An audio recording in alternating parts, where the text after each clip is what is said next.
काढून बाहेर टाकण्याचे काम आपल्या समाजाकडून खरं वास्तव सांगतोय का शिक्षणाचं एवढे आपल्या समाजामध्ये परिणाम जास्त नव्हता, पण अण्णाभाऊ साठेंनी असं शिक्षण घेतलंय की त्यांच्या 34 कादंबऱ्यावर सध्या देखील लाखो लोक पीएचडी करते.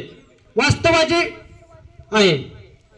आता सगळ्यांना वाटतं साहित्यरत्न आहेत, ते आहे साहित्यरत्न, पण आता काही जणांना प्रश्न पडला असेल, आता डॉक्टर अण्णाभाऊ साठे इथून पुढे त्यांच्या नावापुढे डॉक्टर लागलेलं आहे.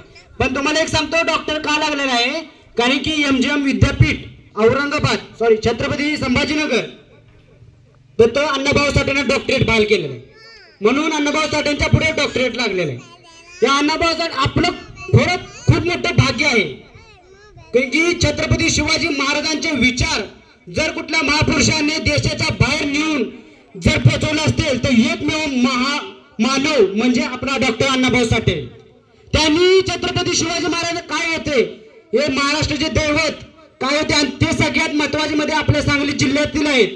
किती अभिमानाची गोष्ट आहे, कारण की रशियाच्या चौकात अण्णाभाऊ साठे यांचा पुतळा उभारण्यात आला. छत्रपती शिवाजी महाराज काय होते, त्यांनी काय आपली तलवार आणि आपले काय कर्तृत्व गाजवलं हे सर्व जगाला सांगणारे व्यक्तिमत्व प्रथमतः अण्णाभाऊ साठे होते. त्यांनी सांगितलं की माझा राजा असा होता ज्यांनी जे स्वराज्य स्थापन केलं त्यामध्ये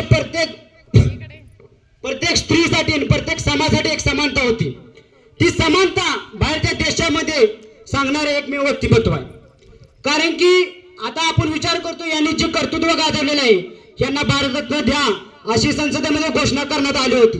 महात्मा फुलेंना भारतरत्न द्या अशी घोषणा करण्यात आली होती, पण त्यावर कोणती प्रतिक्रिया झाली नाही. का प्रतिक्रिया झाली नाही आपण विचार केला पाहिजे, कारण की आज देखील माणूस जेव्हा एखादा माणूस जर पुढे चालला तर माणूस विचार करतो या समाजाचा